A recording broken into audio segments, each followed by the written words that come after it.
Chapitre 5. Tempête, naufrage, tremblement de terre, et ce qui advint du docteur Pangloss, de Candide et de l'anabaptiste Jacques.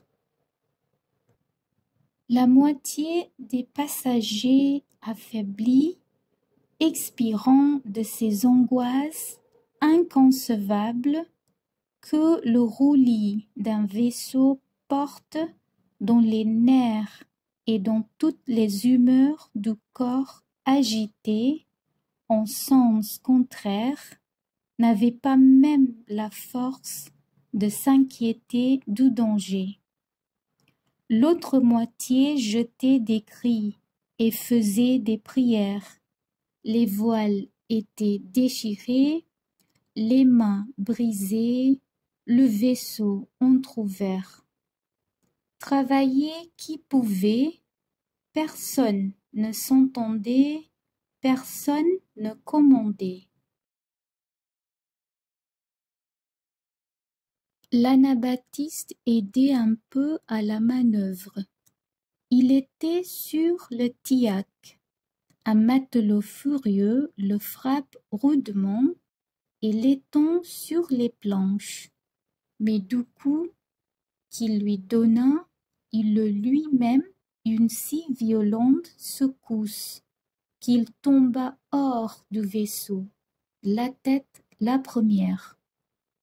Il restait suspendu et accroché à une partie de main rompue.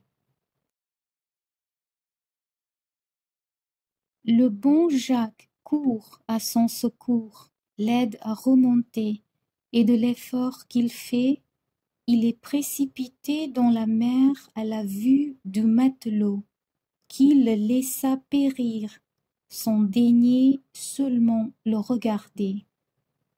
Candide approche, voit son bienfaiteur qui reparaît un moment et qui est englouti pour jamais. Il veut se jeter après lui dans la mer. Le philosophe Pangloss l'en empêche, en lui prouvant que la rade de Lisbonne avait été formée exprès pour que cet anabaptiste s'y noyât. Tandis qu'il le prouvait, a priori le vaisseau s'entr'ouvre.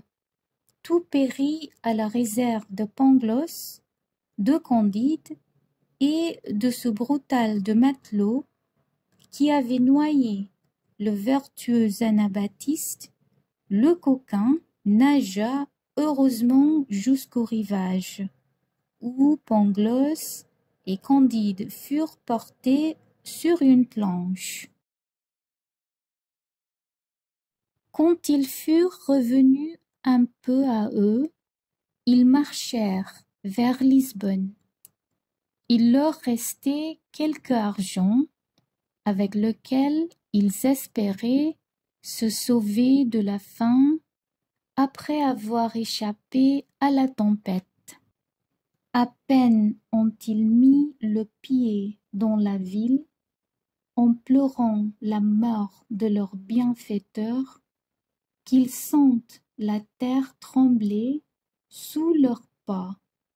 La mer s'élève en bouillonnant dans le port et brise les vaisseaux qui sont à l'ancre. Des tourbillons de flammes et de cendres couvrent les rues et les places publiques.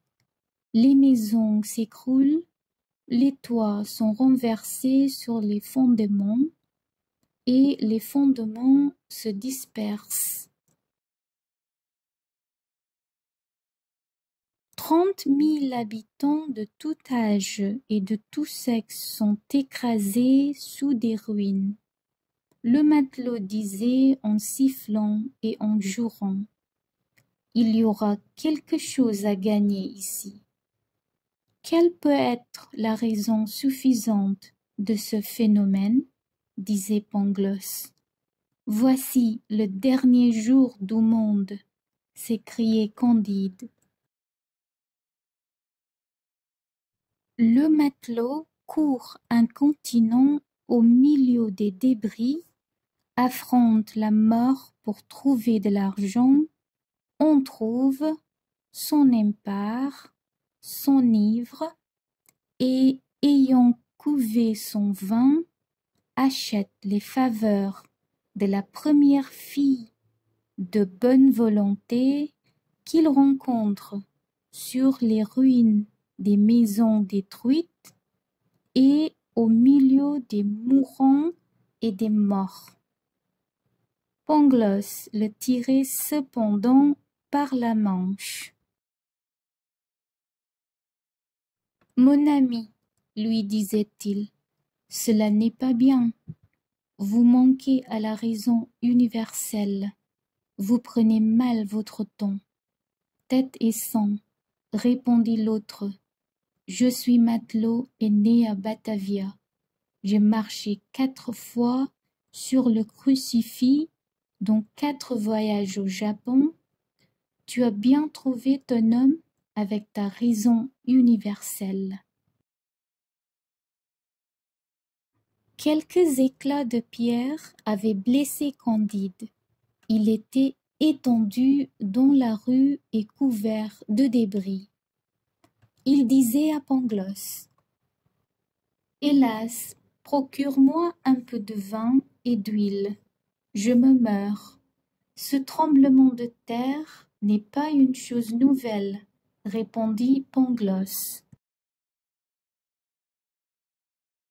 La ville de Lima éprouva les mêmes secousses en Amérique l'année passée. Même cause, mêmes effets. Il y a certainement une traînée de soufre sous terre depuis Lima jusqu'à Lisbonne. Rien n'est plus probable, dit Candide, mais, pour Dieu, un peu d'huile et de vin. Comment probable, répliqua le philosophe. Je soutiens que la chose est démontrée. Candide perdit connaissance et Pangloss lui apporta un peu d'eau d'une fontaine voisine. Le lendemain, ayant trouvé quelques provisions de bouche en se glissant à travers des décombres, ils réparèrent un peu leurs forces. Ensuite, ils travaillèrent comme les autres à soulager les habitants échappés à la mort.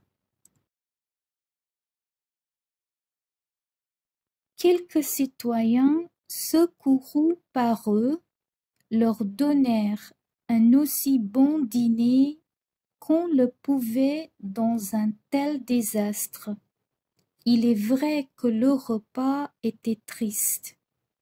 Les convives arrosaient leur pain de leurs larmes, mais Pangloss les consola en les assurant que les choses ne pouvaient être autrement. Car, dit-il, tout ceci est ce qu'il y a de mieux, car s'il y a un volcan à Lisbonne, il ne pouvait être ailleurs, car il est impossible que les choses ne soient pas où elles sont, car tout est bien. Un petit homme noir, familier de l'Inquisition, lequel était à côté de lui, prit poliment la parole et dit: « Apparemment que monsieur ne croit pas au péché originel, car si tout est au mieux, il n'y a donc eu ni chute ni punition. Je demande très humblement pardon à votre Excellence, répondit Pangloss encore plus poliment, car la chute de l'homme et la malédiction entraient nécessairement dans le meilleur des mondes possibles. monsieur ne croit donc pas à la liberté, dit le familier. Votre Excellence m'excusera, dit Pangloss. La liberté peut subsister avec la nécessité absolue, car il était nécessaire que nous fussions libres, car enfin la volonté déterminée. Pangloss était au milieu de sa phrase quand le familier fit un signe de tête à son estaffier qui lui servait à boire du vin de Porto ou d'Oporto.